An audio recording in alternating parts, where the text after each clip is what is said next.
A man walks into a shelter and asks for the most unloved dog they have, just one soul as forgotten as he is. They bring out a mangy, limping golden retriever, returned 5 times, with a bite record and eyes that don't trust anyone.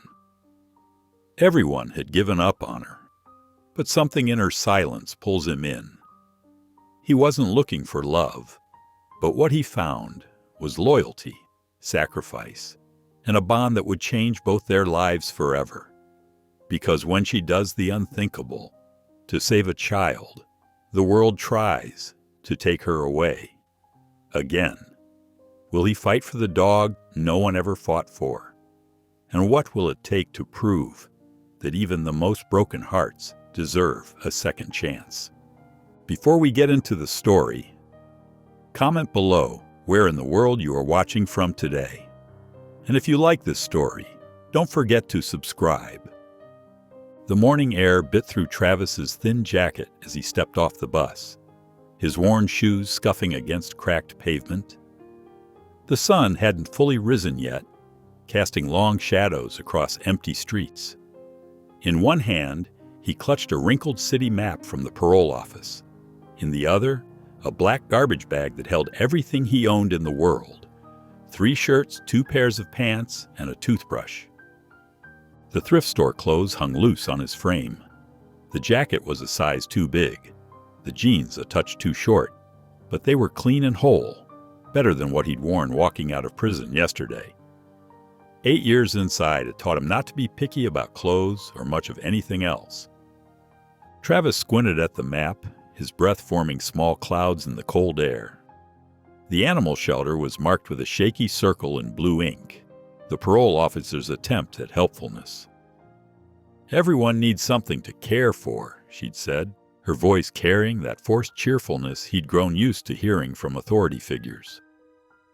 Travis hadn't responded then. He rarely did.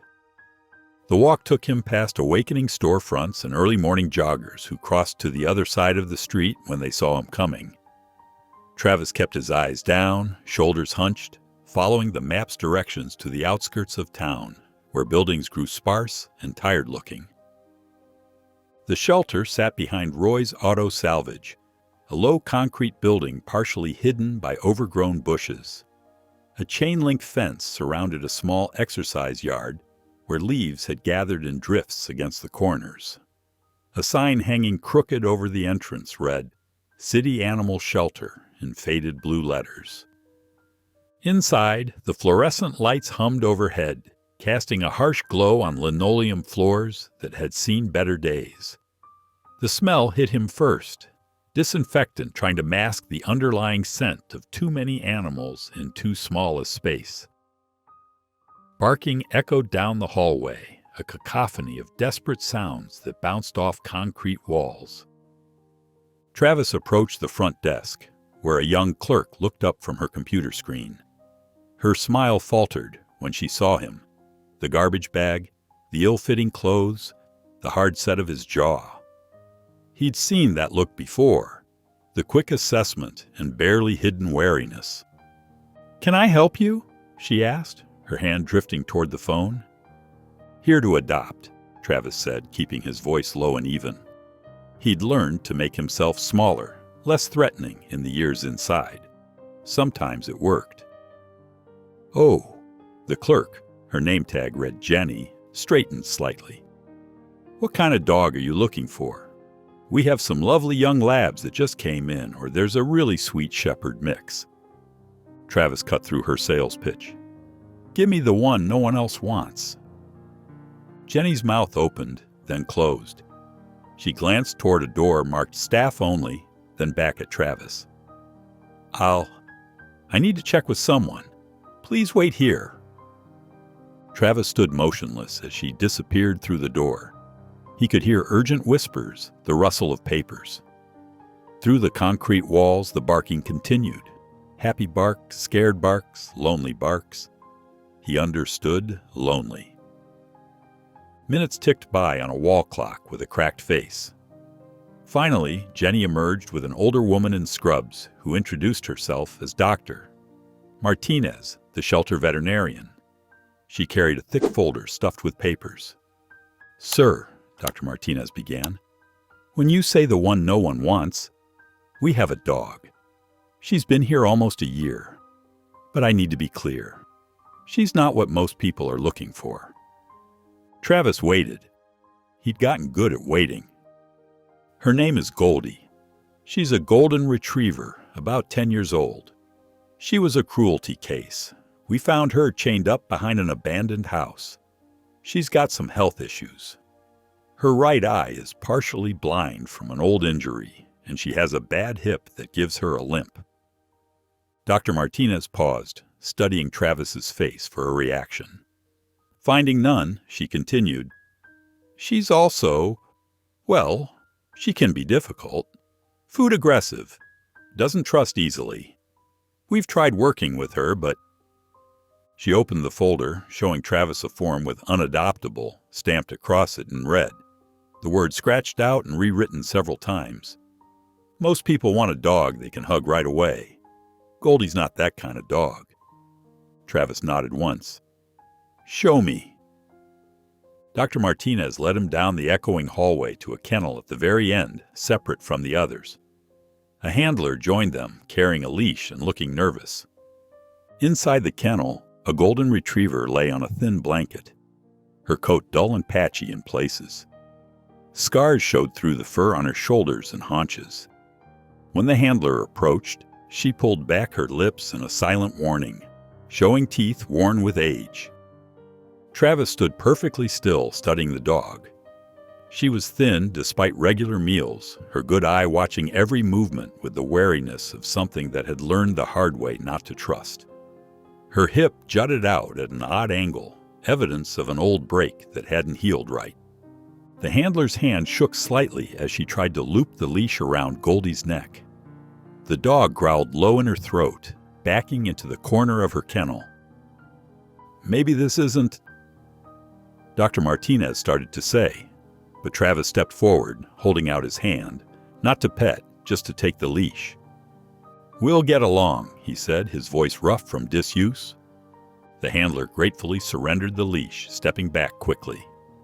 Goldie's eyes fixed on Travis, suspicious, exhausted, but she made no sound. For a long moment, they just looked at each other, two beings who knew what it meant to be marked as dangerous, to be kept apart. Then, without another word, Travis turned toward the door. Goldie rose stiffly to her feet and limped after him, maintaining the exact length of the leash between them. They walked out together into the pale morning light, two strangers with nowhere else to go. Later, Ray's auto shop crouched at the edge of an industrial lot, its weathered sign barely visible in the growing darkness. Travis followed a narrow path between stacked tires and rusted car parts, Goldie limping behind him on the leash. The evening air carried the sharp scent of motor oil and exhaust fumes. Ray met them at the back door, wiping his greasy hands on a red shop rag. He was a stocky man in his 60s, with oil-stained coveralls and thick gray hair. His eyes moved from Travis to Goldie, then back again, but he didn't ask questions. Travis appreciated that. "Side rooms through here," Ray said, leading them past a cluttered workshop. Tools hung on pegboards, and partially dismantled engines sat on wooden benches. The fluorescent lights buzzed overhead, casting harsh shadows. "Ain't much, but it's dry." The room was small, maybe 12 by 15 feet, with concrete floors and cinder-block walls. A single window, clouded with grime, let in the last of the day's light. The air was thick with the smell of old oil and dust that had settled into every surface. A bare light bulb dangled from the ceiling on a chain. "Bathroom's down the hall," Ray said, pointing. "Keep it clean. I'm here most days till 6. After that, place is yours." He handed Travis a key attached to a washer. "100 a week, cash only." Travis nodded, pulling out the carefully counted bills from his pocket. Ray took the money without counting it and left them alone, his footsteps echoing through the workshop. The room was sparse but serviceable. An old metal desk had been pushed against one wall, its surface scratched and stained. A folding chair sat in the corner. Travis set his garbage bag down and pulled out the blanket he'd been given at the shelter, thin and blue, smelling faintly of detergent. He laid the blanket out carefully in the corner furthest from the door, smoothing the wrinkles with calloused hands. From another pocket, he produced a can of dog food and a plastic bowl, also from the shelter. The can opener made a harsh grinding sound in the quiet room. Goldie watched every movement from where she stood, still connected to Travis by the leash. Her body was rigid, muscles visibly tense beneath her patchy fur. When Travis reached to unclip the leash, she flinched almost imperceptibly. "It's okay," he said softly, letting the leash fall away. Goldie immediately backed into the far corner, pressing herself against the wall. Her good eye never left Travis, tracking his every move. Her bad eye, clouded and dull, stared unseeing into the middle distance. Travis set the bowl of food down halfway between them, then stepped back. Goldie's nose twitched at the smell, but she didn't move. When Travis took another step toward her to set down a water bowl, a low growl rumbled in her throat. He froze, then slowly retreated. 8 years inside had taught him about territory, about giving space. He understood the language of walls and corners, of keeping your back protected. So he moved to his own corner, settling down on the folding chair. From the pocket of his oversized jacket, Travis pulled out a sandwich wrapped in crackling cellophane. The gas station logo was faded, but the bread was fresh enough. He unwrapped it carefully, trying to make his movements slow and predictable. The room grew colder as night fell. The thin walls offered little insulation against the autumn chill. Travis could hear the occasional car passing on the street outside, the distant rumble of a train. He ate his sandwich in small, measured bites, letting the crust fall back into the wrapper. Goldie remained pressed against the wall, her breathing quick and shallow. Every time Travis shifted in his chair, her muscles would tense. When he stood to throw away his sandwich wrapper, she growled again, a warning sound, but also one filled with fear. Travis recognized that fear. He'd seen it in the eyes of new inmates and the way they'd pressed themselves against cell walls, trying to make themselves smaller. Fear wasn't always about what was happening. Sometimes it was about what had happened before, about memories carved so deep they became instinct. The hours crept by. Travis pulled out another blanket from his bag, this one darker, older, and wrapped it around his shoulders. The metal chair was uncomfortable, but he'd slept in worse places. He kept his movements minimal, his breathing steady. Around midnight, Goldie began to pace. Her nails clicked softly on the concrete as she made tight circles in her corner. Her limping became more pronounced as she moved, her bad hip clearly causing her pain.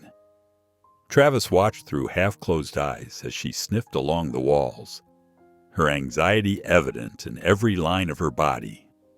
Finally, she squatted in the corner furthest from her blanket. The sound of urine hitting concrete seemed impossibly loud in the quiet room. Goldie's whole body trembled as she finished, her tail tucked tight against her belly. She pressed herself back against the wall, waiting. Travis knew what she was waiting for: punishment, pain, the inevitable consequence of breaking rules she'd never been taught properly in the first place. He thought about all the times he'd seen that same trembling fear in prison, in himself, in others. The anticipation of pain was often worse than the pain itself. Instead of moving toward her, Travis slowly stood and walked to the small supply closet Ray had shown him earlier. He found a mop and bucket, filled it with water from the bathroom down the hall. When he returned, Goldie was still frozen in her corner, watching. Without a word, Travis cleaned up the mess. He didn't look at her, didn't make any sudden movements. When he was done, he cracked open the grimy window a few inches, letting in fresh air. Then he returned to his chair and closed his eyes. Hours passed in silence. The occasional car swept by outside, headlights briefly illuminating the ceiling. A siren wailed in the distance. Travis dozed lightly, the kind of surface sleep he'd perfected in prison, aware enough to react if needed, but rested enough to function. Sometime in the deepest part of night, a new sound pulled him toward consciousness, the quiet scrape of the metal food bowl against concrete. Travis kept his breathing steady, his eyes closed. He could hear Goldie eating, her movements cautious but determined. When Travis shifted slightly in his chair, the eating sound stopped abruptly. He forced himself to remain still, to keep his breathing deep and regular. After several long moments, the sound of eating resumed. Travis didn't open his eyes until he heard Goldie's nails clicking back across the concrete. When he finally looked, the food bowl was empty. Goldie had returned to her corner, but her body seemed less tense, her breathing slower. She lay down on the concrete, ignoring the blanket he'd laid out. But her good eye wasn't watching him quite as intently as before. It wasn't much, just an empty food bowl and a slightly more relaxed posture, but Travis recognized it for what it was. The first fragile thread of trust, as thin and tentative as a spider's web in the dark. The next day, the first rays of sunlight crept through the grimy window, painting pale stripes across the concrete floor. Travis opened his eyes, his body stiff from sleeping in the metal chair. The thin blanket had slipped off during the night, pooling around his feet.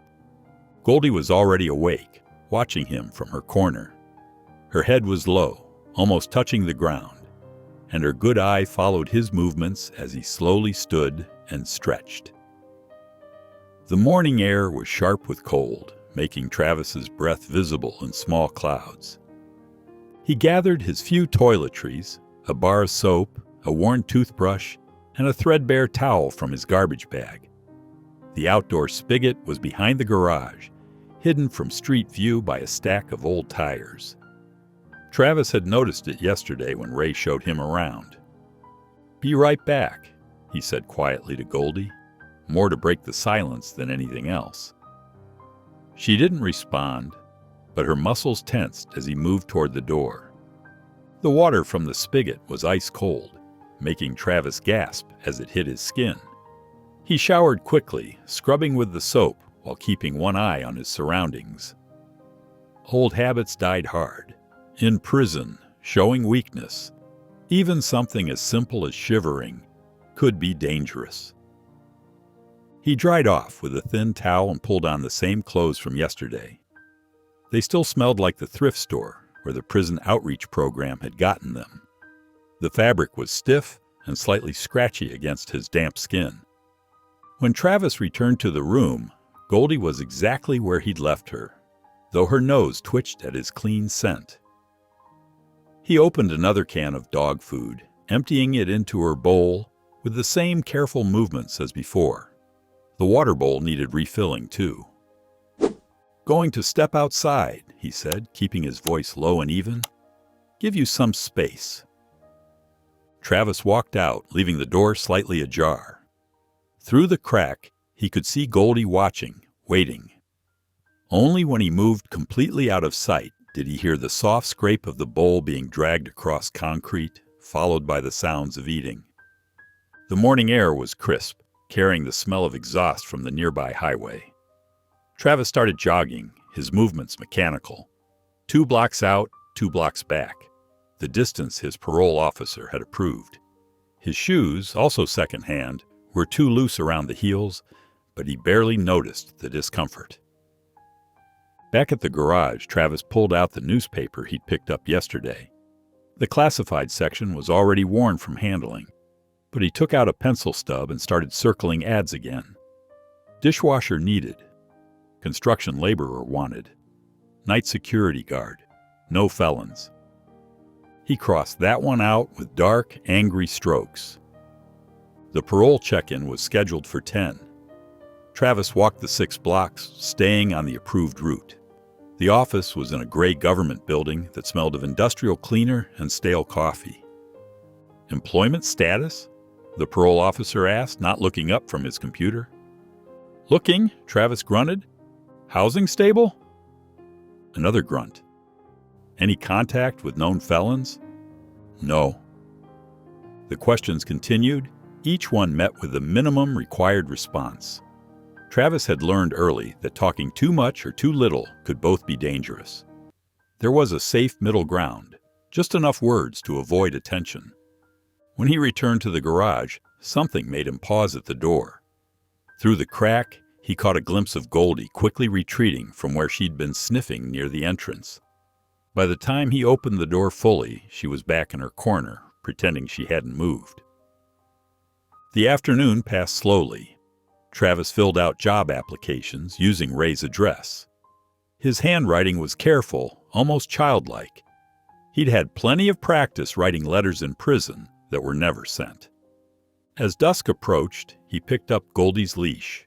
She watched him warily, but didn't growl when he approached. The leash clicked into place, and they stepped out into the fading light. Goldie's limp was pronounced as they walked, her bad hip causing her back leg to drag slightly. She pulled against the leash, not from excitement, but from wanting to keep her distance.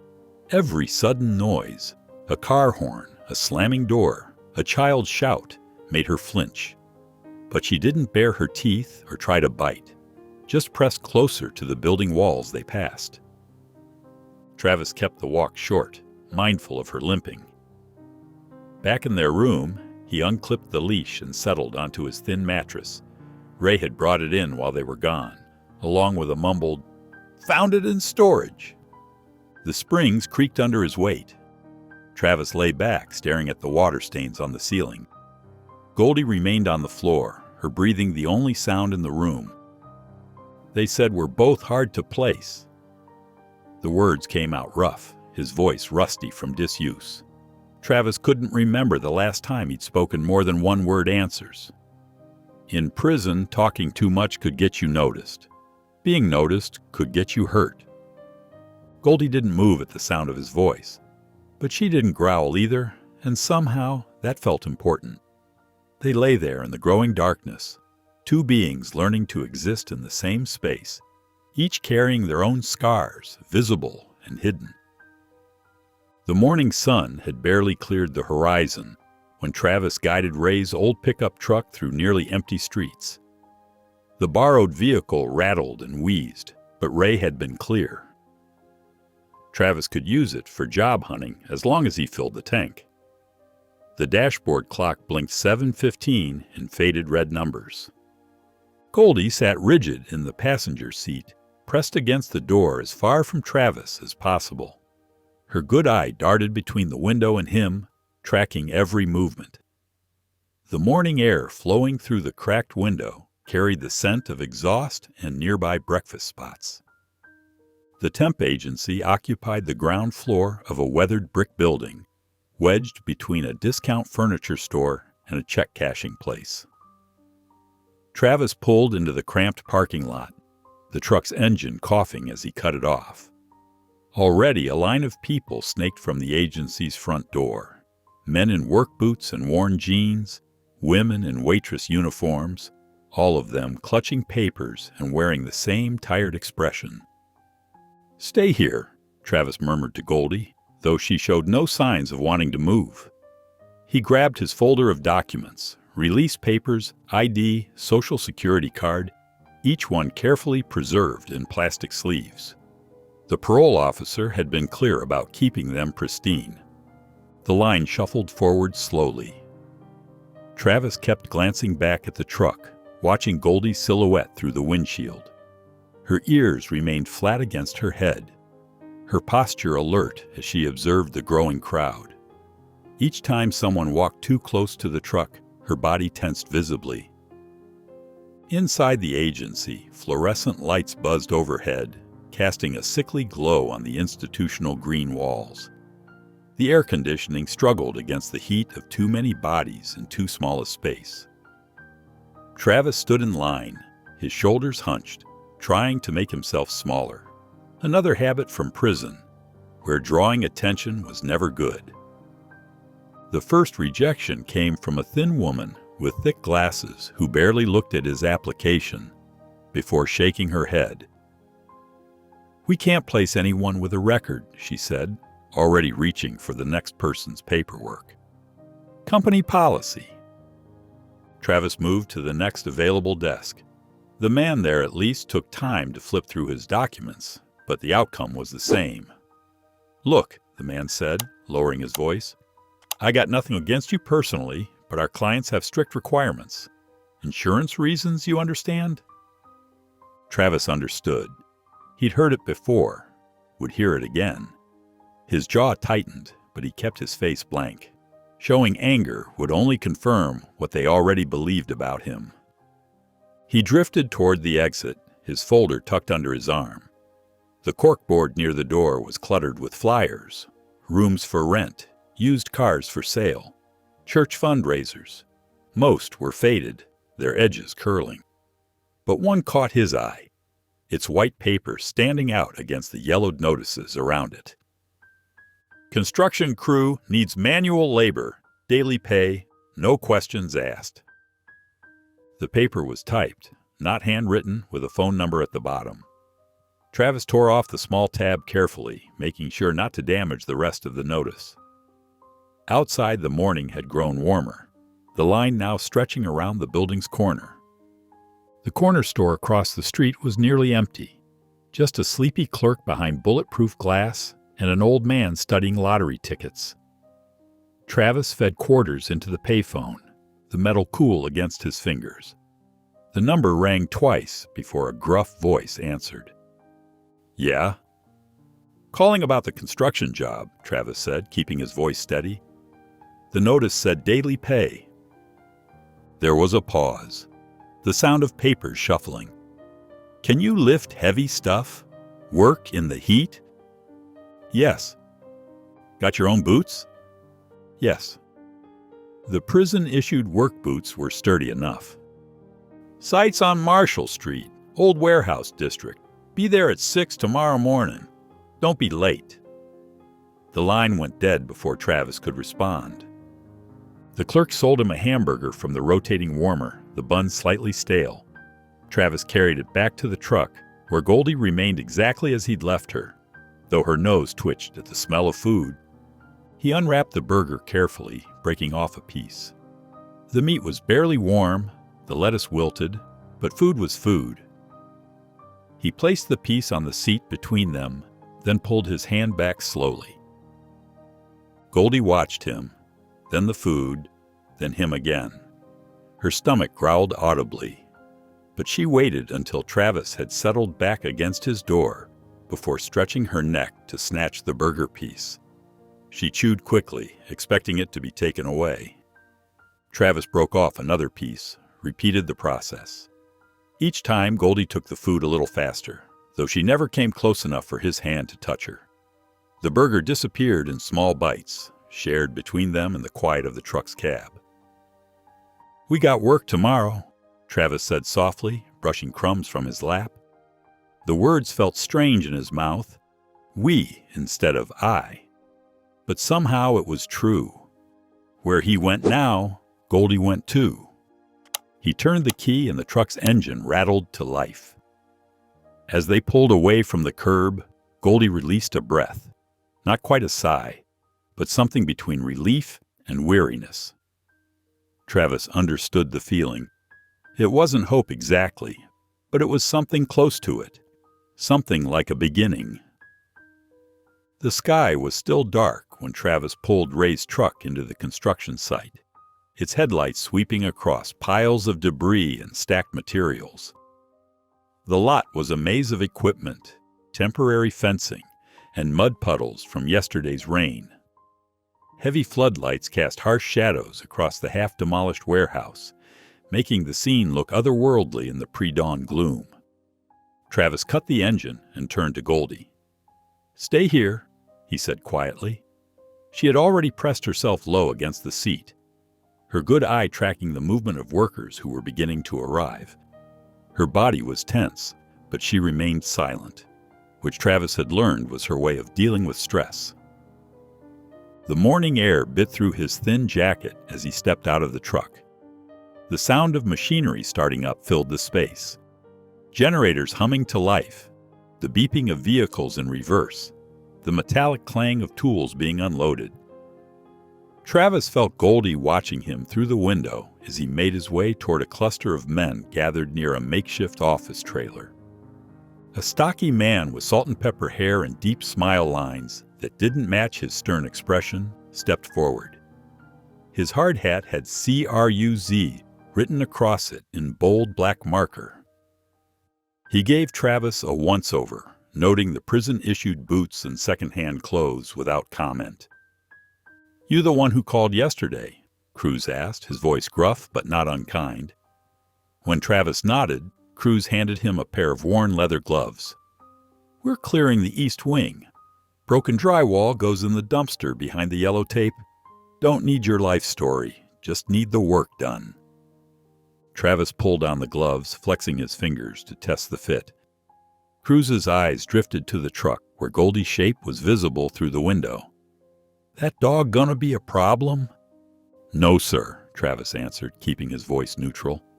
"She'll stay put." Cruz's expression suggested he had doubts, but he just pointed toward the warehouse entrance. "Get moving. Lunch is at noon." The work was straightforward but grueling. Travis fell into a rhythm: grab, lift, carry, dump. The broken drywall was heavy, edges sharp, even through the gloves. Dust filled the air, coating his throat and arms with a fine white powder. Other workers moved around him, but no one tried to make conversation. That suited Travis fine. Every few trips, he glanced at the truck. Goldie remained exactly as he'd left her, though her head turned to follow his movements. The morning wore on, and the sun climbed higher, heating the metal of the truck. Travis had left the windows cracked, but worry gnawed at him. During one pass to the dumpster, he detoured to leave a bowl of water on the passenger floor. Goldie didn't drink while he watched, but he knew she would when he walked away. Cruz appeared periodically, observing Travis's work without comment. By lunch break, Travis's arms trembled from exhaustion, but he'd kept pace with the other workers. The sight grew quieter as men drifted toward their vehicles or the shade of the trailer, pulling out lunchboxes and thermoses. Travis leaned against the truck's hood, drinking warm water from a plastic bottle. He hadn't thought to pack food. Money was too tight for extras. His stomach growled, but he'd gone hungry plenty of times before. Inside the truck, Goldie lifted her head at his proximity, but maintained her distance. The relative quiet was broken by movement near the line of parked vehicles. A scraggly mutt, probably drawn by the smell of food, had crept into the sight. It moved cautiously between trucks, nose working the air. One of the workers, finishing a sandwich in the shade, tossed the remaining half toward the trash barrel. It landed short, skidding across the gravel. The stray darted forward, desperate for the food. In the same instant, Goldie exploded into motion. Her body launched through the truck's open window with shocking speed, front half clearing the frame before Travis could react. Her teeth snapped viciously, missing the other dog's neck by inches. The stray yelped and scrambled backward, sandwich forgotten. Shouts erupted across the site. Workers jumped to their feet, some cursing, others backing away. The stray bolted, vanishing through a gap in the fence. Goldie's growl was deep and threatening, her hackles raised like a ridge of fur down her spine. Her partially blind eye rolled white with fear and aggression. Cruz appeared almost instantly, his face dark with anger. "What the hell is this?" he demanded, stalking toward them. "I knew that dog was going to be trouble." Travis moved quickly but carefully, positioning himself between Cruz and the truck. His hands found Goldie's collar, holding her back as she continued to growl. Her body vibrated with tension under his grip. This close, he could feel her racing heart, smell the fear sweat in her fur. "She's not mean," Travis said, keeping his voice steady despite the adrenaline coursing through him. The words felt important, though he wasn't sure why he was defending her to Cruz. "She just..." doesn't know what's safe yet. Cruz's jaw worked as he studied them both, the ex-con and the damaged dog, neither fitting neatly into any comfortable category. The other workers watched from a distance, waiting to see how their foreman would handle this disruption to their routine. After what felt like a long time, Cruz's expression shifted from anger to something more complex. "One more mess," he said finally, jabbing a finger toward them, "and you're both out. I'm running a construction site, not a rehabilitation center." "Got it?" Travis nodded once, his hand still steady on Goldie's collar. She had stopped growling, but remained rigid, her tail tucked tight against her belly.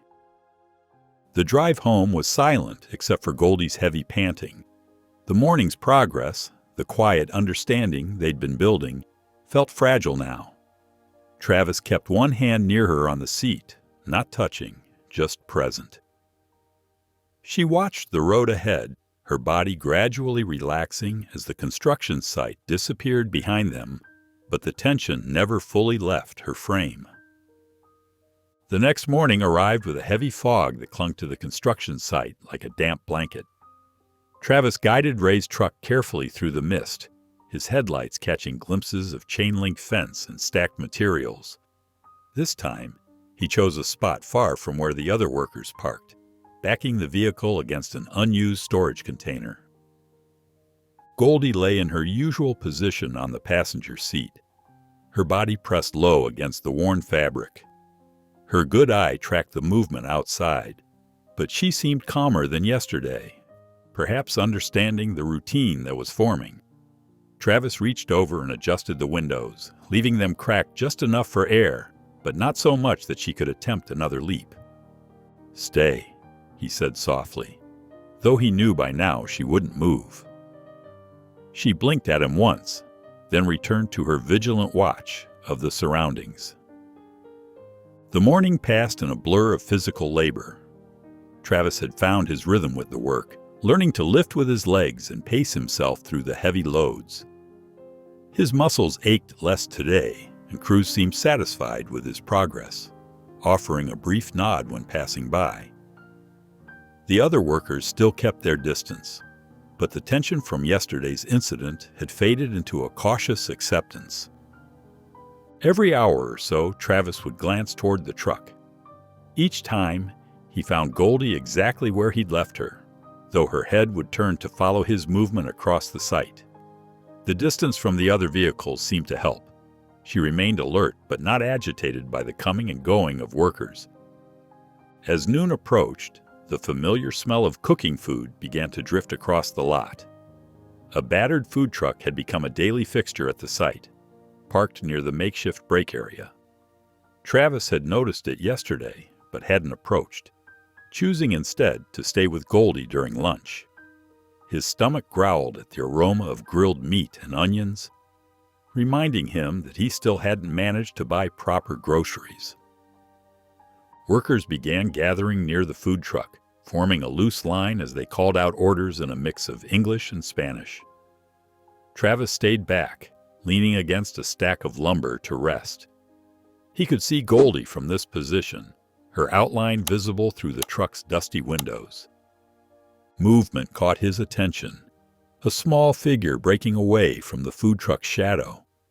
A boy, maybe 8 years old, clutching a paper-wrapped sandwich in his hands. He wore a faded Pokémon t-shirt and carried a worn notebook tucked under one arm. Travis recognized him vaguely from yesterday, the cook's son, who usually sat at a small folding table near the food truck, drawing while his mother worked. The boy had spotted Goldie in the truck. His steps were purposeful but unhurried as he made his way across the gravel lot. Travis felt his chest tighten with anxiety, remembering yesterday's incident with the stray dog. He pushed himself away from the lumber, ready to intervene. But something about the boy's approach was different. There was no fear in his movements, no hesitation that might trigger Goldie's defensive instincts.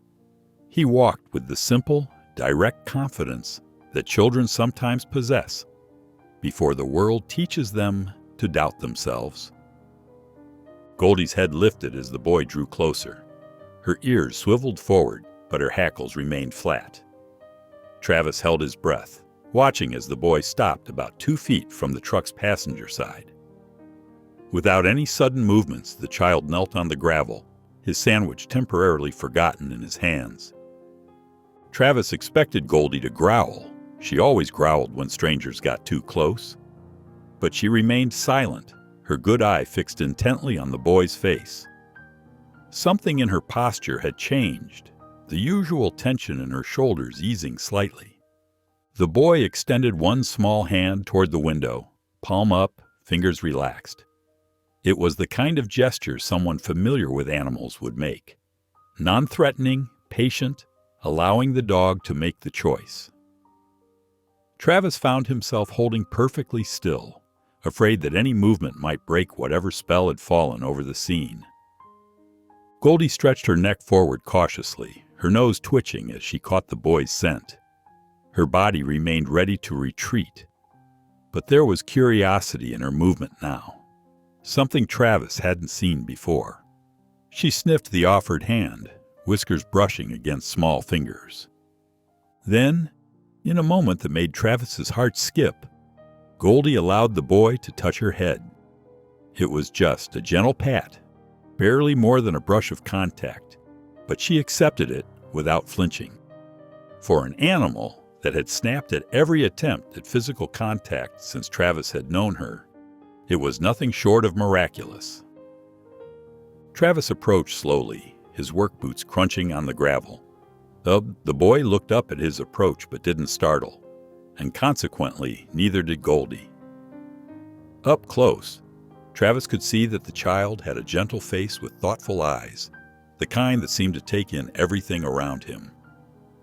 "She yours?" the boy asked, his voice carrying a slight stutter on the first word.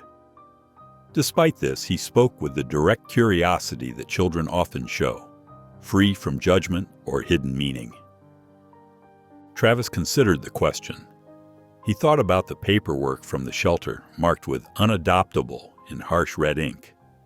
He thought about the way Goldie watched him when she thought he wasn't looking, the slow build of something that wasn't quite trust, but wasn't quite fear anymore either. "Sort of," he answered finally, keeping his voice low and even. "She's got trust issues." The boy's face broke into a warm grin, revealing a missing front tooth. "My teacher says I do too," he shared, as if this was a perfectly natural connection to make.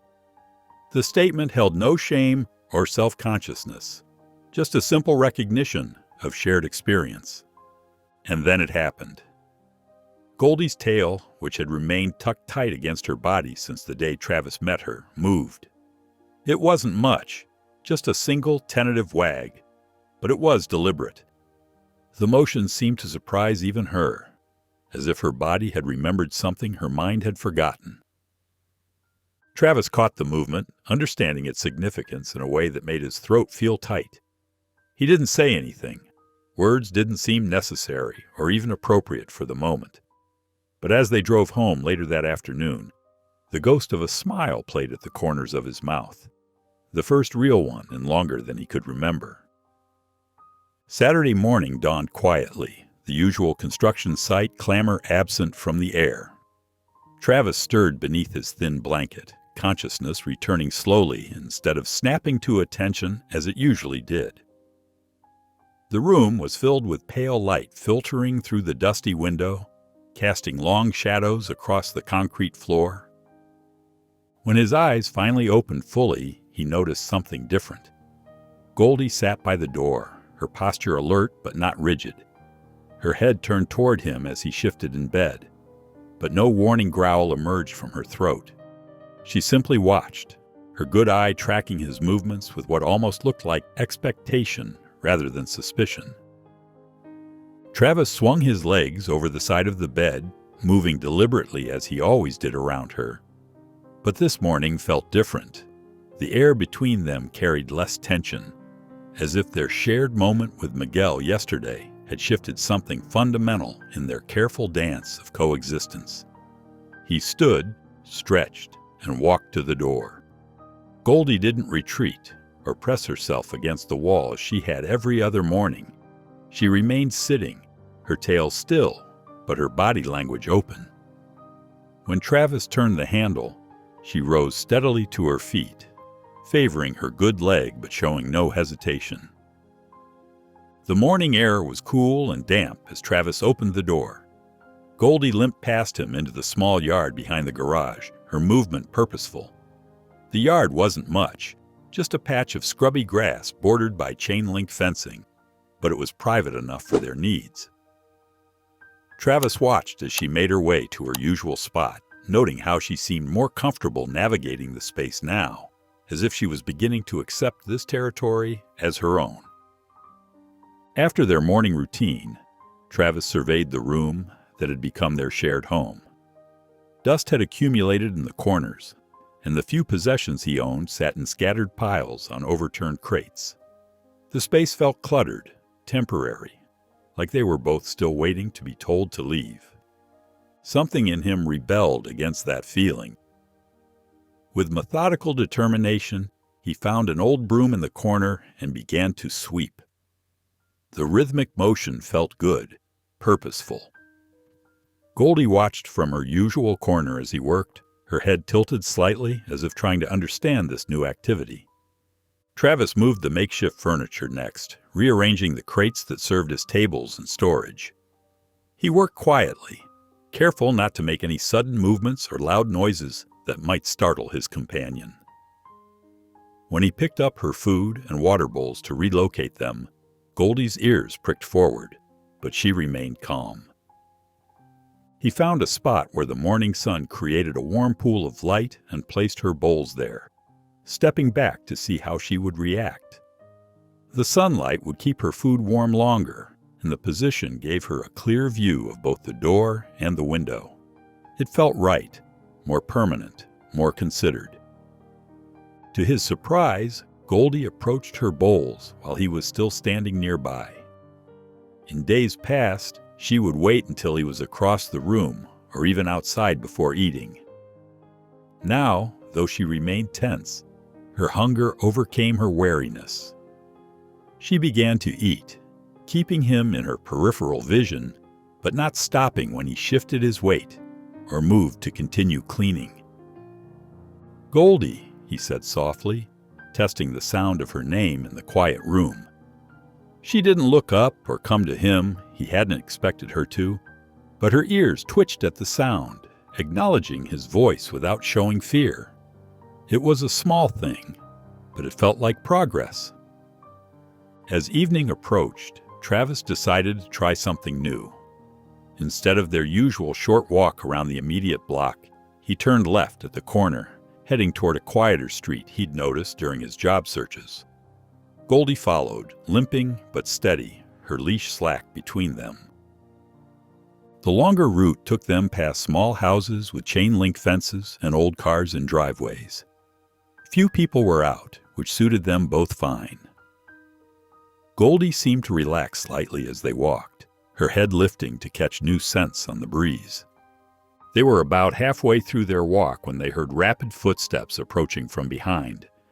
A jogger in bright athletic wear was coming up fast, breathing heavily. Travis felt Goldie's energy change immediately. Her body went rigid and her steps faltered. But something was different this time. Though her muscles tensed and her ears laid flat, she didn't bark. There was no lunging, no snapping at the air.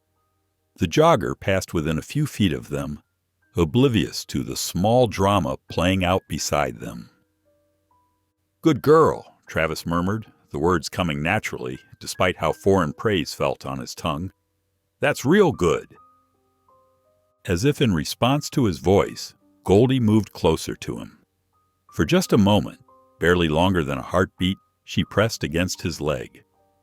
The contact was brief but deliberate, a touch that spoke of seeking comfort rather than avoiding threat. Then she pulled away, moving back to her usual position, but the moment lingered in Travis's mind. They completed their walk as the sun began to set, casting long shadows across the cracked sidewalks. Back in their room, Travis went through their evening routine: fresh water, a measured portion of food, one last quick trip outside before settling in for the night. When it came time for sleep, Travis noticed another change. Instead of taking her usual position by the door, Goldie circled twice near the foot of his bed before curling up on the floor. She was still alert, her good eye visible in the dim light, but her body language spoke of rest rather than vigilance. Travis lay in his bed, listening to the soft sound of her breathing. The steady rhythm reminded him that he wasn't alone anymore, that somehow, against all odds, two unwanted creatures had found their way to each other. Looking at her relaxed form, he felt something loosen in his own chest. "Maybe we're not that broken," he whispered into the darkness, the words carrying a hope he hadn't dared to feel before. Goldie's eye opened at the sound of his voice, meeting his gaze briefly before closing again. Her breathing remained steady, peaceful in a way it hadn't been before. There was trust in that simple action, in her willingness to close her eyes, to rest, to be vulnerable in his presence.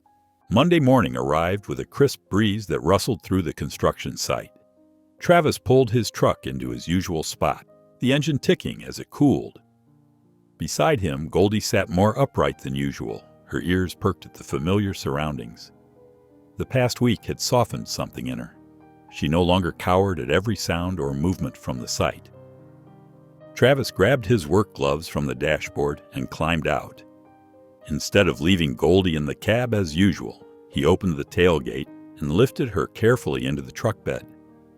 Her body tensed at the contact, but she didn't resist. He spread out a worn blanket he'd found at a thrift store, creating a makeshift bed in the corner of the truck bed. A plastic bowl of fresh water completed her small domain. Goldie settled onto the blanket, her good eyes surveying the construction site with measured attention. The elevation gave her a better view of her surroundings, and Travis noticed how her shoulders relaxed slightly as she took in the familiar sights and sounds. The morning crew began arriving, their boots crunching on gravel as they walked past. Some nodded to Travis now, not friendly exactly, but acknowledging. A few even glanced at Goldie with curiosity rather than suspicion. It was a small change, but Travis felt it. The food truck pulled up to its usual spot, and with it came Miguel, clutching his ever-present notebook. The boy's face lit up when he spotted Goldie in the truck bed. He jogged over, careful not to run too fast, a half sandwich already in his hand. Travis watched as Miguel approached, ready to intervene if needed. But Goldie's tail gave a slight wag at the sight of the boy, a gesture that still surprised Travis every time he saw it. Miguel reached the truck and, with the natural confidence of childhood, hoisted himself up into the bed. Goldie didn't move from her blanket, but her tail continued its gentle motion as Miguel settled cross-legged beside her. The boy held out his sandwich half, and Goldie took it with unexpected gentleness, her teeth barely grazing his fingers. "Miguel!" Cruz's voice cut through the morning air like a thunderclap.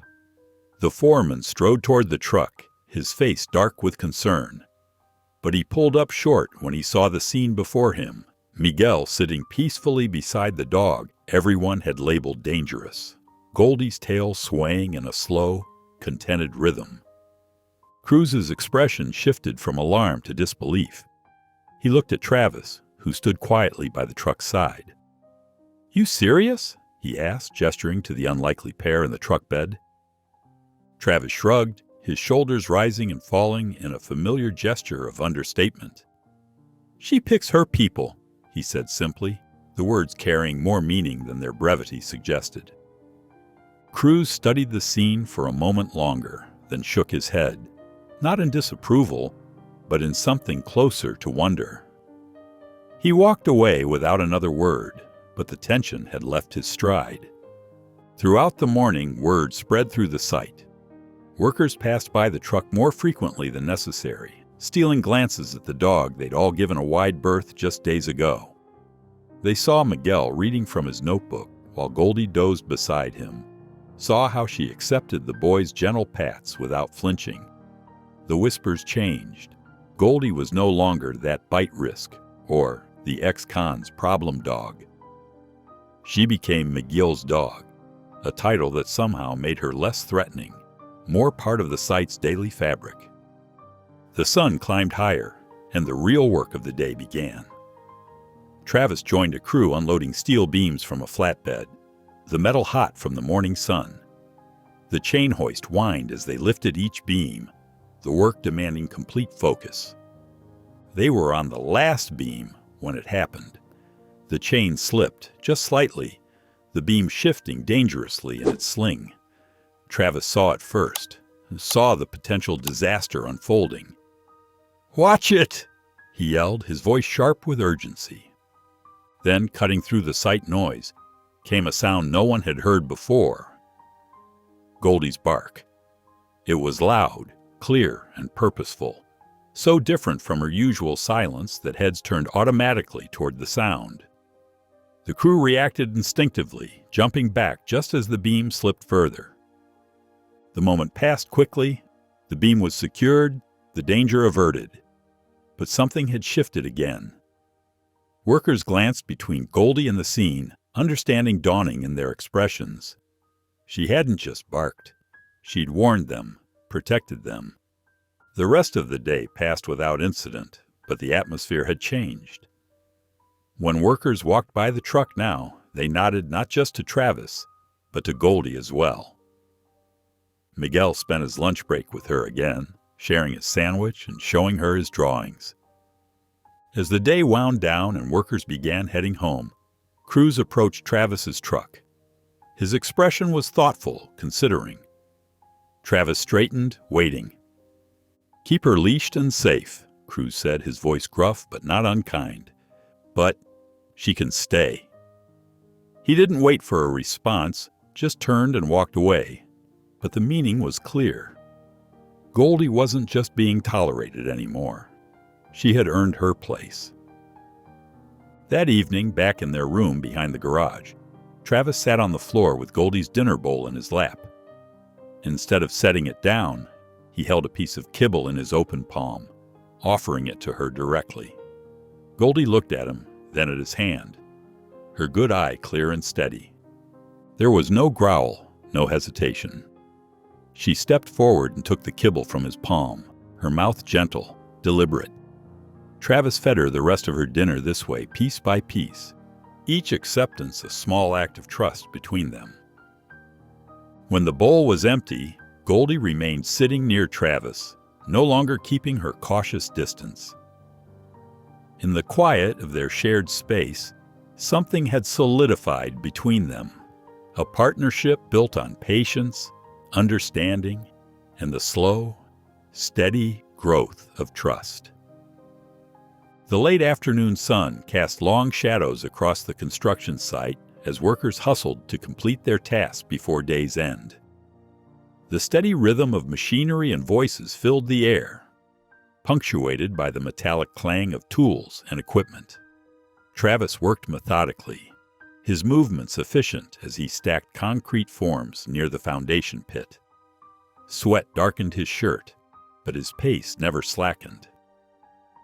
Under the food truck shade, Goldie lay stretched out on her side, her chest rising and falling in peaceful sleep. A thin leash connected her to a sturdy pipe, giving her enough slack to move comfortably, but staying within Cruz's safety requirements. Beside her, Miguel sat cross-legged on the ground, his small fingers gripping a pencil as he filled his notebook with elaborate drawings of caped heroes and masked crusaders. The boy's tongue poked out slightly as he concentrated, occasionally showing his work to Goldie, who would crack open her good eye to look before drifting back to sleep. Her tail would give a slight thump against the ground each time Miguel spoke to her, a quiet acknowledgement of their friendship. Travis glanced their way every few minutes, his watchful routine, now including not just Goldie, but Miguel as well. The sight of them together still struck him as remarkable. The fearful, aggressive dog he'd brought from the shelter, now serving as a gentle guardian to this quiet child. The afternoon wore on, the site humming with activity as crews rushed to finish their daily quotas. Miguel, perhaps growing restless with drawing, stood up and wandered toward the foundation pit, his notebook tucked under his arm. He stayed within what seemed a safe distance, watching the workers below with fascination. The first warning came as a subtle vibration, a tremor that ran through the ground like a shiver. Then came the sound, a sharp, terrible crack that cut through the site noise like a gunshot. Travis's head snapped up just as the earth near the foundation pit began to buckle. Everything seemed to happen at once.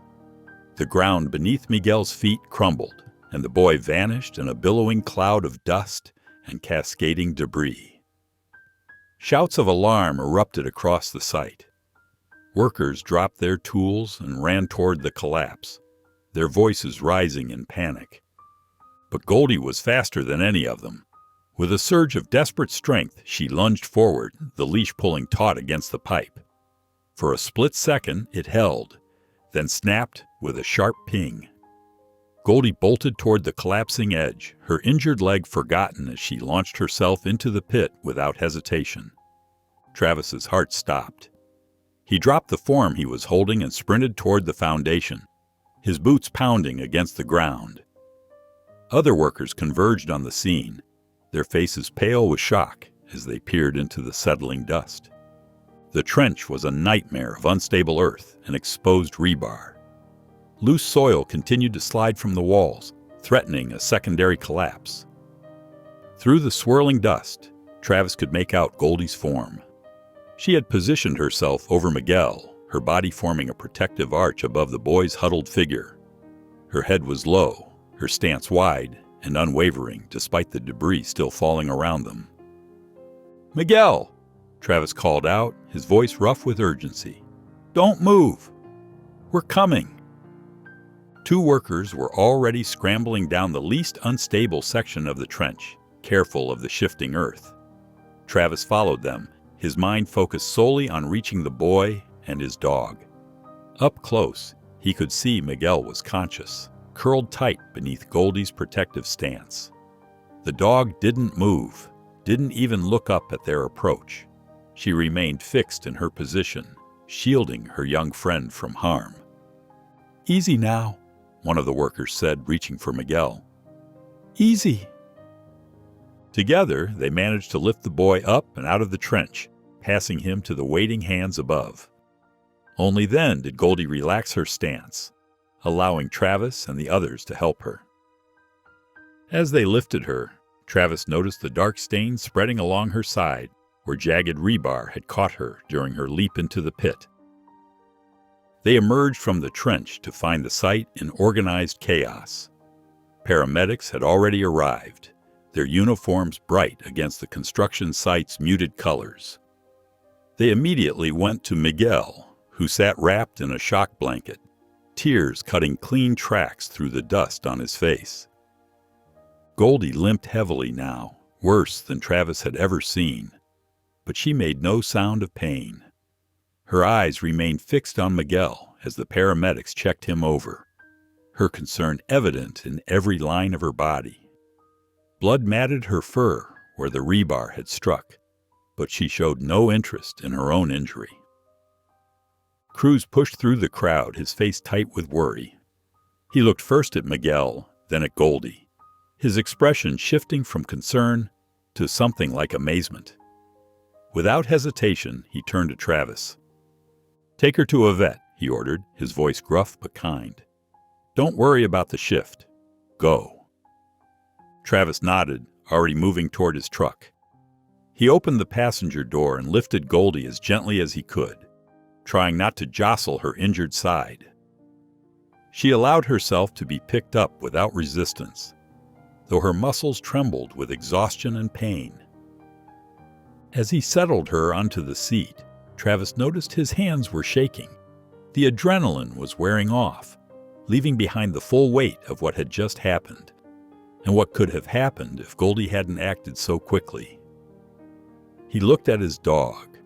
This creature that everyone had once feared and dismissed, who had just risked her life without hesitation to save a child. Goldie met his gaze with her one good eye, her loyalty and courage evident even through her obvious pain. Travis closed the passenger door carefully, his trembling hands leaving dusty prints on the window glass. Travis's truck rattled down the busy streets, every pothole and bump making him wince as Goldie shifted on the passenger seat. Her breathing was shallow, and blood had soaked through the old t-shirt he'd pressed against her side. His eyes darted between the road and his dog, his knuckles white on the steering wheel. The low-cost veterinary clinic appeared ahead, a weathered single-story building with a faded blue awning and a crowded parking lot. Travis pulled into the nearest space, not caring that he was partially on the yellow lines. He hurried around to Goldie's side, opening the door with careful hands. "Come on, girl," he murmured, sliding his arms beneath her. Goldie didn't resist being lifted, which worried him more than her visible wounds. Her usual wariness seemed dulled by pain and exhaustion. The clinic's waiting room was packed with people and their pets. The air smelled of antiseptic and anxiety. A fan whirred overhead, doing little to combat the stuffiness. Travis approached the front desk, Goldie cradled against his chest. "She's bleeding," he said simply, his voice tight. The receptionist looked up, took in the blood-stained shirt and Goldie's limp form, and quickly handed him a clipboard. "Fill this out. We'll get her in as soon as possible." Travis found a space on the floor near the wall, away from other patients. He sat cross-legged, easing Goldie onto his lap. She settled heavily across his legs, her head resting on his knee. Her good eye remained half open, watching the room with exhausted vigilance. The minutes crawled by. Travis filled out the paperwork with one hand, the other keeping pressure on Goldie's wound. His savings card sat in his wallet like a weight. He knew exactly how much was left on it and exactly how little that was. The thought of not being able to pay for her care made his throat tight. Other patients came and went. A cat with an infected paw, a puppy that had eaten something it shouldn't. Each time the exam room door opened, Travis looked up hopefully, but they kept waiting. Goldie's fur felt hot under his hand, and her breathing seemed more labored. Finally, after what felt like hours, a technician called them back. Travis lifted Goldie again, following the young woman into a sterile exam room. The fluorescent lights cast harsh shadows, making Goldie's injuries look even worse. Dr. Halpern entered shortly after, a woman in her 60s with steel-gray hair and reading glasses hanging from a chain around her neck. Her face was lined with experience, her movements efficient as she approached the exam table. She didn't waste time with pleasantries. "What happened?" she asked, already examining Goldie's wound. "Construction site collapse," Travis explained. "She jumped in to save a kid. Got caught on some rebar." Dr. Halpern's hands paused briefly. She looked at Goldie with new interest, noting the old scars, the clouded eye, the permanent limp. "This dog saved someone?" "A boy. Miguel. She covered him with her body until we could get them out." The vet's expression softened slightly as she continued her examination. "Puncture wound, deep. Could have killed her." She pressed gently around the injury, and Goldie flinched but didn't growl. "She's remarkably calm for a dog in this much pain." "She's been through worse," Travis said quietly. Dr. Halpern looked at him sharply, then back at Goldie. "Yes, I can see that." She straightened up, removing her gloves. "She needs surgery, nothing major, but we need to clean this thoroughly, put in some stitches, start her on antibiotics. There's also some muscle damage we need to address." Travis swallowed hard. "How much?" The vet named a figure that made his stomach sink. It would clean out his savings completely, leaving him nothing for food or rent. But looking at Goldie on the table, tired and hurt but still watching him with absolute trust, he knew there was no choice. "Do it," he said. While the staff prepared Goldie for surgery, Dr. Halpern had Travis fill out more paperwork. She watched him count out worn bills from his wallet, noting how his hands shook slightly. "This dog," she said suddenly. "Where did you get her?" "Shelter on the east side. They were going to put her down. Too many bite incidents, they said. No one would take her. But you did." Travis nodded, not looking up from the forms. "And now she saves children." Dr. Halpern's voice held a note of wonder. She was quiet for a moment, then added, "There's usually an overnight monitoring fee, but—" She made a mark on the chart. "I think we can waive that. People don't line up for dogs like her. You did." The surgery took over an hour. Travis sat in the waiting room, his hands clasped together, watching the clock on the wall tick slowly forward. When Dr. Halpern finally emerged, her scrubs showed spots of blood, but she was smiling slightly. "She did well. Strong girl. You can take her home tonight, but she'll need careful monitoring." Back at the garage, Travis arranged a makeshift bed using every clean towel he could find. He helped Goldie settle onto the folded fabric, making sure her injured side wasn't pressed against anything. The vet had wrapped her torso in white bandages, and a plastic cone encircled her neck to prevent her from reaching the stitches. The room was quiet except for the distant sounds of traffic and Goldie's steady breathing. Travis sat on the floor beside her, not wanting to leave her alone. The events of the day played through his mind on repeat. The collapse, Goldie's instant reaction, the terrifying moments in the trench. His dog, who everyone had written off as dangerous and unwanted, had proved them all wrong in the most dramatic way possible. As the night deepened, Travis began gently brushing Goldie's fur with his hands, careful to avoid her injuries. The repetitive motion seemed to soothe them both. He worked slowly, methodically, removing dust and dried blood, smoothing tangled patches. The hours crept by. Travis' back ached from sitting on the hard floor, but he didn't move. Around 4 a.m, Goldie stirred. She lifted her head slowly, blinking in the dim light, and then, with deliberate care, she shifted just enough to rest her head on Travis's foot. Travis froze. In all their time together, Goldie had never initiated physical contact. She'd accepted his presence, tolerated necessary touching, but this was different. This was trust freely given. He hardly dared to breathe, afraid any movement might cause her to withdraw. They sat there together in the pre-dawn quiet, Goldie's head warm and heavy on his foot, both of them still, except for the gentle rise and fall of their breathing. The morning sun filtered through the dusty garage window, casting long shadows across the concrete floor where Travis had spent the night. His muscles protested as he shifted, stiff from hours of sitting against the wall. Goldie was still sleeping peacefully on her makeshift bed of towels, her bandaged side rising and falling with each steady breath. Travis rubbed his neck, trying to work out the knots, when a sharp knock at the door made him freeze. Through the window, he could see Ray, the garage owner, standing outside with a cordless phone in his hand. The older man's expression was tight, concerned. He gestured urgently for Travis to come out. "Keep resting, girl," Travis whispered to Goldie, who had lifted her head at the sound. He eased himself up, joints cracking, and stepped carefully around her to reach the door. The morning air was crisp, carrying the scent of motor oil and damp concrete from the garage's work area.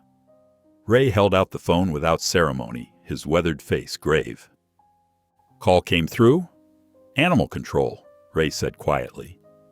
"They've been trying to reach you. Wouldn't take no for an answer." Travis' stomach clenched as he took the phone. He moved a few steps away from the door, not wanting to disturb Goldie. His voice, when he spoke into the receiver, was deliberately flat and controlled, the same tone he'd used countless times in prison to mask emotion. The woman on the other end identified herself as a supervisor from animal control.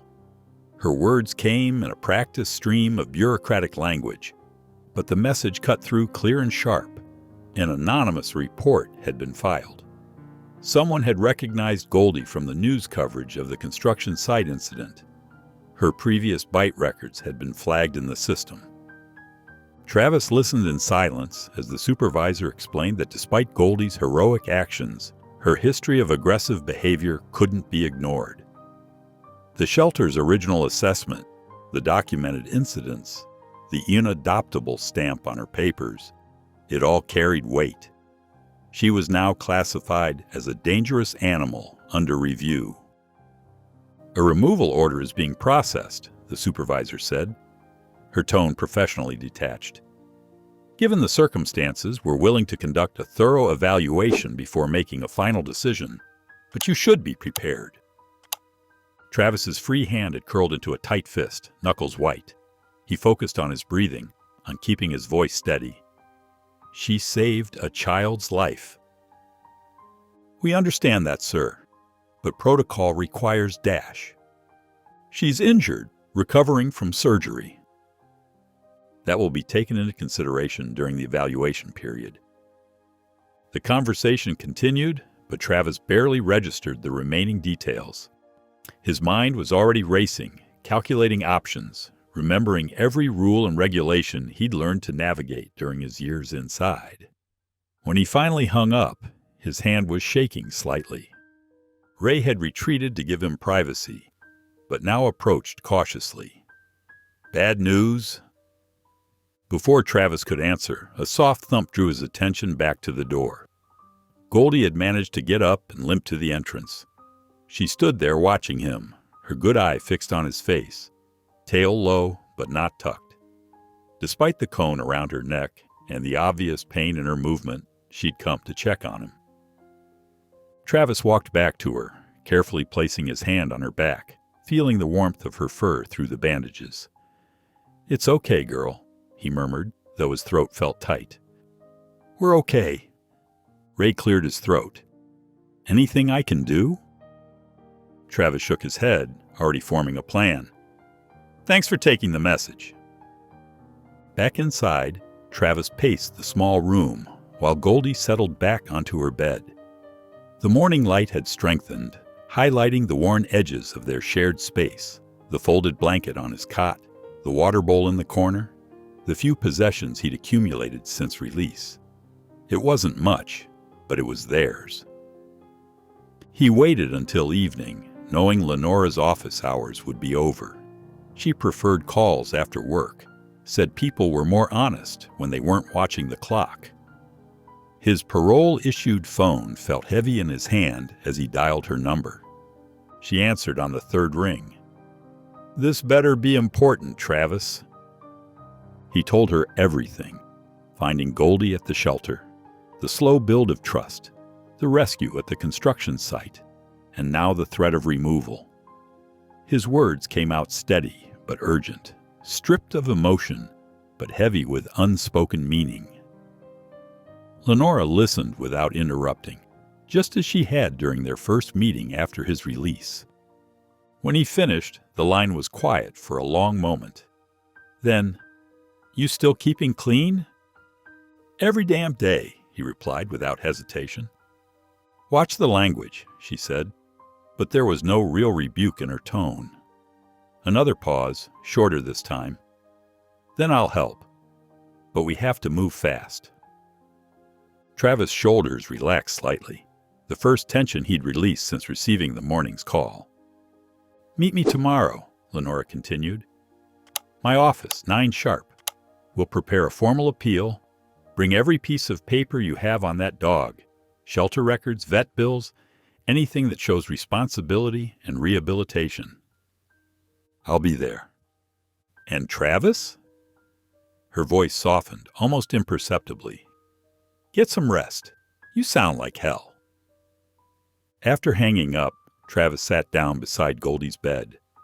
She had been watching him throughout the call, and now she shifted closer, pressing her uninjured side against his leg. He ran his hand gently over her head, careful to avoid the cone. "Guess we both know what it's like having our past hold us back," he said quietly. Goldie's tail thumped once against the floor, a small sound of acknowledgement in their shared silence. The morning sun cast long shadows across the cracked linoleum of Joe's Diner, a worn-down establishment 2 blocks from the courthouse. The breakfast rush had ended, leaving only the lingering scent of coffee and bacon in the air. In a corner booth, away from the few remaining customers, Lenora spread out a collection of forms across the scratched formica table. Travis sat opposite her, his posture rigid but attentive. Dark circles shadowed his eyes, evidence of sleepless nights, but his gaze was focused and clear as he studied the papers before him. Under the table, Goldie lay curled against his feet, her breathing steady despite the cone around her neck and the healing wound in her side. Every few minutes, her good eye would scan the diner, tracking movement, but she remained still and quiet. "These are character witness forms," Lenore explained, sliding several documents across the table. Her voice was matter-of-fact, but gentler than her usual professional tone. "We need people who can testify to Goldie's behavior, her progress, the positive impact she's had." Travis nodded, running a callous thumb along the edge of one form. "Who would—" "Anyone who's seen the change in her, in both of you." Lenora pulled out a notepad, her handwriting neat and precise. "The construction foreman, for one. The vet who treated her. The boy she saved and his mother. We need their perspectives." The waitress approached with fresh coffee, and Goldie's ears twitched, but she didn't stir. Travis waited until the woman left before speaking. "Cruz. He's pretty busy with the site." "Then we'll go to him." Lenora checked her watch. "Finish your coffee. We're making rounds today." They found Cruz during the morning break, his hard hat tucked under one arm as he reviewed blueprints spread across the hood of his truck. His expression was guarded when they approached, but it softened slightly at the sight of Goldie limping beside Travis. "Need a statement about the dog," Lenora said, direct and professional. "Official testimony about her behavior on site, especially during the incident with Miguel." Cruz studied them for a long moment, then nodded toward his office trailer. "Give me 10 minutes." The letter he wrote was brief but powerful, his blocky handwriting filling barely half a page. "I've run this site for 15 years, seen all kinds come through. When Travis showed up with that dog, I figured they'd both be trouble. I was wrong. Goldie's not just controlled, she's protective. She watches out for my crew. When Miguel fell, she didn't hesitate. Ran straight into danger to shield him. That's not a dangerous animal. That's a guardian. Any system that says different needs fixing." He signed it with a flourish and handed it to Lenora without comment. Dr. Halpern was easier to find, but harder to pin down, bustling between exam rooms at her clinic. She barked orders at her assistant while writing her statement, her pen scratching quickly across the paper. "As a veterinarian with 30 years' experience, I've treated countless cases of rehabilitation. Goldie's progress is remarkable. Her initial assessment showed severe trauma responses and defensive aggression.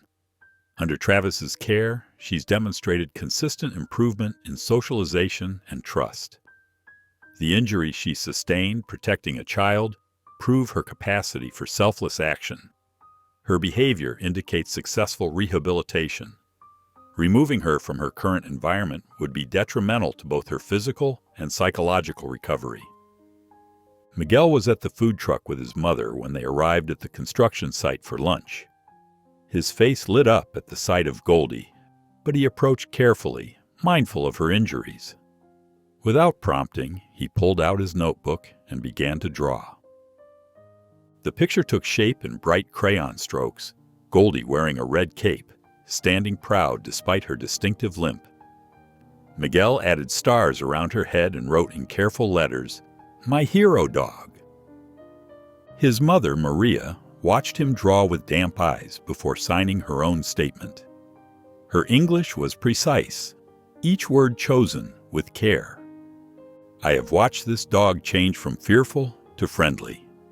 She is gentle with my son, who has always been nervous around animals. The day of the accident, she did not think about herself. She thought only of saving Miguel. This is not the action of a dangerous dog. This is the action of a loyal friend who deserves a chance to stay with someone who understands her." Travis's own statement was the hardest. He sat at the diner table again, staring at the blank form while Lenora waited patiently. His pen hovered over the paper, trembling slightly. Finally, he began to write in rough, uneven letters. "I got out of prison with nothing. No home, no trust, no reason to try. They gave me Goldie because nobody else would take her. They said we were both too damaged to place. Maybe we were. But every day she tried. Every day she fought against what fear told her to be. When she protected Miguel, she wasn't thinking about her past or what people said she was. She was being who she really is. I didn't save this dog. She saved me every day from going back to who I was. We're not dangerous. We're just learning how to trust again." Lenora read it silently, her expression softening. She made a few minor corrections to grammar and structure, but left the core of his words unchanged. "This is good," she said quietly. "This is what they need to hear." They submitted the appeal package just before the courthouse offices closed. A thick manila envelope containing medical records, behavior assessments, witness statements, and photographs. The clerk stamped it with barely a glance, but Lenora checked twice to ensure it was properly logged. Outside, the late afternoon sun painted the courthouse steps in warm gold. Travis led Goldie carefully down to the sidewalk, mindful of her still healing wounds. She moved slower than usual, but held her head higher, the cone catching the light. A young woman pushing a stroller approached from the opposite direction. Travis tensed automatically, prepared for the usual response. The quick crossing of the street, the nervous glances, the hurried steps away. But before the woman could react, her toddler pointed excitedly from the stroller. "Doggy!" the child exclaimed, small fingers reaching toward Goldie. Goldie turned her head at the sound, her good eye fixed on the child. But there was no growl, no hackles raised. She simply watched, her tail hanging calm and neutral. Travis met the woman's uncertain gaze and offered a small, careful nod. To his surprise, she didn't cross the street. She paused, studying Goldie's gentle demeanor and the protective way Travis held her leash. The morning sun cast long shadows across the courthouse steps as Travis adjusted the collar of his only clean shirt for the third time. His fingers trembled slightly, betraying the tension he tried to hide behind his stoic expression. Beside him, Goldie stood quietly, her leash held short but not tight. Her limp was still noticeable, and beneath her slowly growing fur, the healing stitches marked where she'd been injured saving Miguel. Lenora approached from the parking lot, her sensible heels clicking against the concrete. Under her arm, she carried a thick folder of documents, organized with colored tabs and sticky notes. Her face held its usual professional mask, but there was a determined set to her jaw. "Ready?" she asked, though it wasn't really a question. Travis nodded once, his hand automatically moving to rest on Goldie's head. The dog leaned slightly into his touch, her good eye scanning the surroundings with cautious awareness. Inside, the courthouse hallways echoed with their footsteps. Travis had been in government buildings before, but never like this. Never walking in freely. Never for something that mattered this much. Goldie's nails clicked softly against the polished floor as she kept pace with him, her body close to his leg. The hearing room was smaller than Travis expected. No gallery of spectators, no press with cameras, no judge's elevated bench. Just a simple conference room with a long table and several chairs. The hearing officer, a woman in her 50s with steel-rimmed glasses, sat at the head of the table. To her right was the shelter director who had first handled Goldie's case, and to her left sat a stern-faced man from Animal Control. Near the window, a city representative observed silently, his notebook open but empty.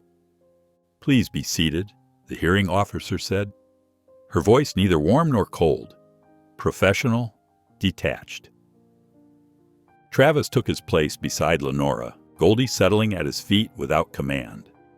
Her breathing was steady, but he could feel the slight tension in her body through the leash. Lenora opened her folder with practiced efficiency.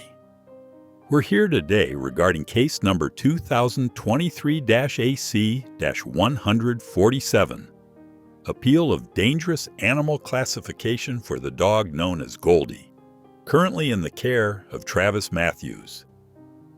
She began methodically presenting their case, her voice clear and confident as she outlined Goldie's transformation. She spoke of behavioral assessments, of progress reports, of daily routines, and small victories. The documents were passed around the table: photographs, veterinary records, training logs. Cruz arrived during the presentation, still wearing his work boots and safety vest. He stood near the door, arms crossed, and spoke about what he'd seen on the construction site. "When they first showed up, I figured they'd be trouble," he said gruffly. "But that dog, she learned the rules faster than some of my crew. Keeps to herself, stays where she's told, watches out for everyone. The day she saved Miguel, she didn't hesitate. That's not a dangerous animal. That's loyalty." Dr. Halpern followed, her white coat slightly rumpled, her manner direct and professional. "I've treated thousands of dogs in my career," she stated. "Many with trauma, many with aggressive tendencies. Goldie's improvement is remarkable.